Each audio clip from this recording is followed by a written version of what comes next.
everyone, my name is Sophie. I work for a drug and alcohol charity in London, Soho, Chinatown. The organisation is called Turning Point.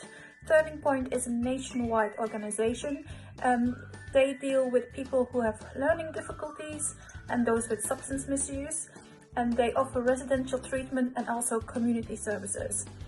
The part of the organisation that I work for is solely focused on substance misuse, and more particularly those who are also homeless as well as suffering from addiction. So homeless means that they either might be in temporary accommodation within hostels, or they might actually be street homeless and sleeping all over Westminster. So what the team that I oversee does is they either go and find people on the street and then assess them to see if they need any help conquering their substance misuse, or they go into the hostel and assess them there. Quite often when we find them on the street, then we help them towards a place in a hostel, because it's very difficult to focus on your substance misuse when you're street homeless. Not everyone who's street homeless has substance misuse issues, but a lot of them do. And with substance misuse, that includes crack, heroin, cannabis, crystal meth, and spice is a very big drug currently being used. Also alcohol, a combination of different drugs. So it covers the whole spectrum. And the clients obviously present with other challenges as well. So a lot of them might have had a really difficult childhood. They might have had poor education, therefore no job prospects. They might never have been in a job, so no employment history, which means it's very difficult to find employment.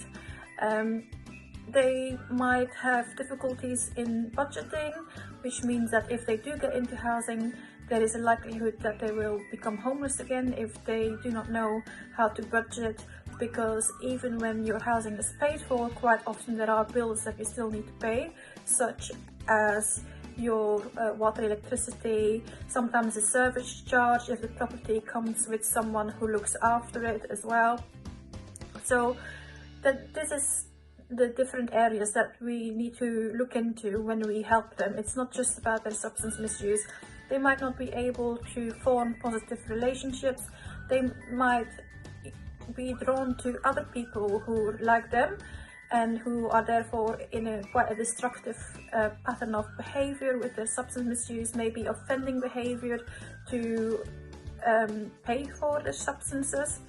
So we address all of that. We just look at the whole picture, which is called the recovery capital, and we make sure that they are able to better themselves in all of these different areas and able to look at their underlying reasons for their addiction.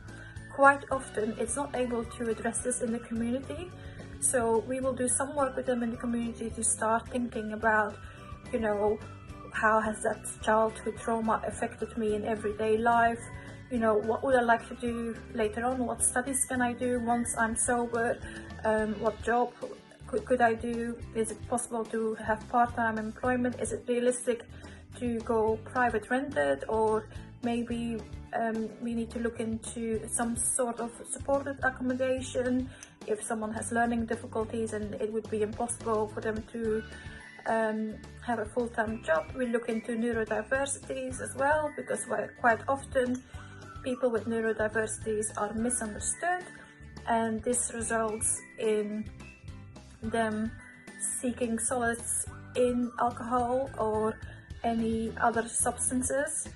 You know, a good example is myself. I came into the recovery industry because of my own experience, but my experience was within eating disorders. I had a very late diagnosis of autism, So I really relate to the clients. So even though I didn't have any addiction to drugs or alcohol, I had a very destructive coping mechanism involving food, and that was for 20 years. I only got into this industry at the age of 37. I'm 38 now. So I started in 2012. Before then, I always had full-time jobs, but it found unhealthy coping mechanisms, and because of my own pathway, unhealthy pathway was through eating disorders, I decided to go and work with people in addiction because it was related but not too close, for comfort, and I personally felt better doing that. But there are people who have suffered with addiction to drugs and alcohol who work in that industry and they're able to do that. For me, it was a personal choice not to do this. And at the same time, I have encountered people who work with eating disorders who have recovered from alcoholism because they find it easier to deal with eating disorders because it's not really close to what they themselves experienced. So for me, it's a very late career change, and I started in, as I said, in 2012, I started volunteering. I was still a body piercer 3 days a week at the weekend and 1 day a week, and 4 days a week I would go in full-time, 9 to 5, 4 days a week as a volunteer. I was very lucky. I ended up in a criminal justice team, so I had experience being in probation, being in police stations, being in court, and I said, please just show me everything to do with the job, treat me like I'm a paid employee, which was great because I got that experience. I had 8 clients by the end of the 18 months. I mean, for about the last year of the 18 months, I had 8 clients, so I had a good experience of working with clients. And then I went into prison work. So I worked in prison for 18 months, and that was a really great experience because in prison, your clients are always there. Yes, sometimes they have to go, to court or speak to a lawyer or have a medical appointment, but for 24 hours a day, they are in prison, and if you want to keep working with them, they always want to engage because it's time outside of their cell.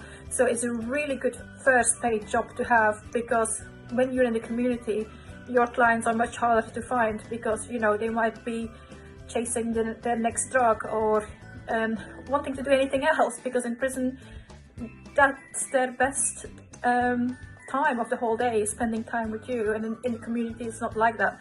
So I think that was a great experience, having 70 clients, a year and a half, and it set me up. I left working in prison in early 2015, and since then I've gone from strength to strength, and I've gone into management, and now I oversee a whole team of people, and I also did a degree and then a master's. So my final master's I did at London South Bank University. I did a master's in addiction psychology and counselling. So counselling which was focused on addiction. So that was a good experience, but I also did a diploma in auricular acupuncture for addictions. I did some level 3 qualifications as well, level 3 in counselling, in addiction, misuse, just anything, because all of my experience, I did have other degrees, but because of my TV advertising career, my degrees was in business management, in marketing, nothing to do with addiction. So I had to restart in 2012, which is when I was just 37 years old.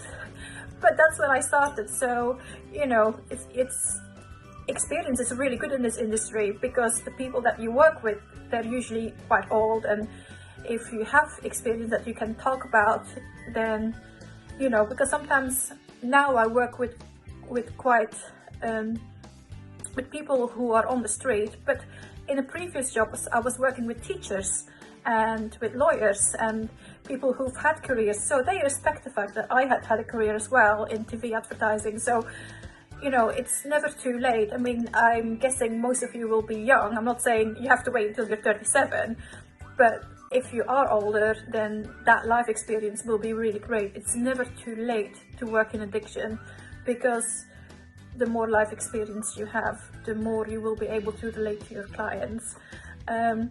So I don't know if this is what I was going to say Liz wanted from me, because I don't know if you're all calling her Dr. Elizabeth Kaplanoff, but she asked me to talk about my job. Liz and I met in prison, where I had my prison job. So we've known each other for about 10 years, or nearly 10 years, so quite a long time. Anyhow, I hope that's what she wanted from me, but this is me talking about my job. Okay, hope you've learned something. Take care, bye bye.